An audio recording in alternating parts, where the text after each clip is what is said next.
Et on continue d'évoquer ce rassemblement avec Abdel Salam Hidaj, président de l'association France-Palestine Solidarité S95. Bonsoir. Bonsoir Karim Bouaziz. On l'a vu, une grande démonstration à Paris pour demander rien de moins que le respect du droit international au Sahara occidental. La position unilatérale de Macron, également le mépris justement du droit international, font partie des slogans entendus. Oui, en effet, et pour le coup, alors j'étais présent à ce rassemblement et je tenais à vous remercier de me donner l'opportunité de m'exprimer aujourd'hui en tant que président de l'association France-Palestine Solidarité de l'Est 95 pour aborder d'abord la situation dramatique du Sahara occidental et de mettre en lumière en fait le parallèle en frappant entre la Palestine occupée et ce que vivent nos amis sahraouis.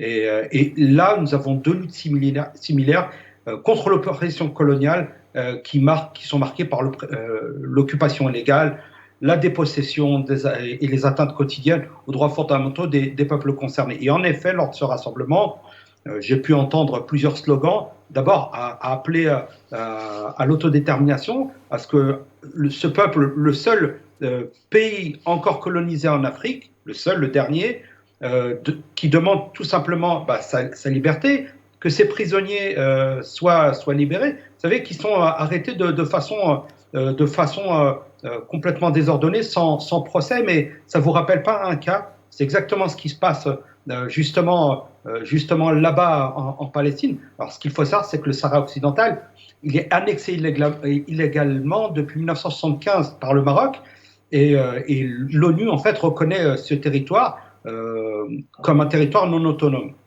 En effet, donc c'est vrai qu'il y a une résonance. Donc, évidemment, ce processus d'autodétermination. En effet, il y a donc une résonance, disais-je, entre la Palestine occupée et le Sahara occidental. Mais au-delà de ce soutien au peuple sahraoui à Paris, avec cette grande démonstration en grande pompe, où le nombre de manifestants était important, il faut le dire, les menées du Merzen mettent également en péril toute une région. C'est ça qui inquiète également. Exactement, et on le voit bien, derrière ces accords scélérats que l'on appelle les accords d'Abraham, en utilisant justement le nom d'un prophète pour essayer d'embellir un accord qui sacralisé, oui, qui bafoue justement tous les droits.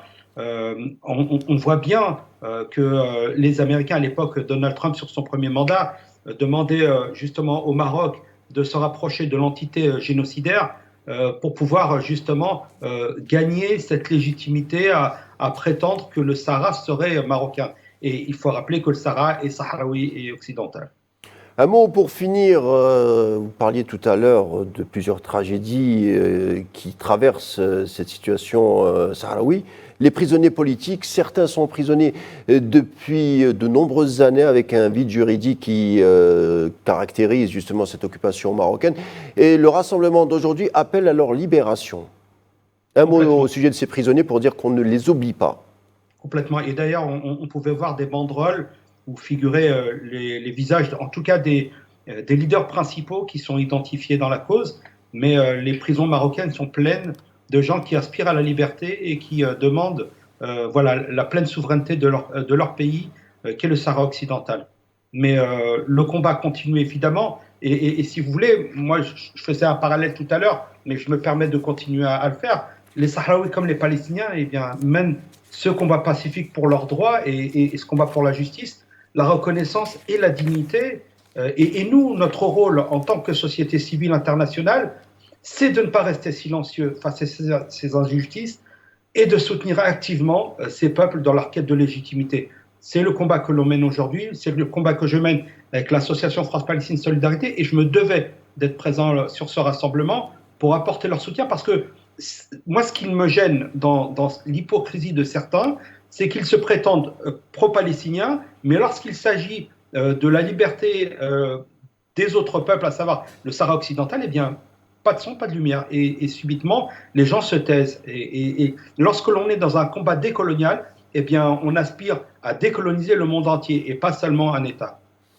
C'est entendu. Merci Abdel Salam Itache d'avoir été avec nous. Je rappelle que vous êtes président de l'association France-Palestine Solidarité S95 et que vous intervenez à partir de Paris. Merci, à bientôt.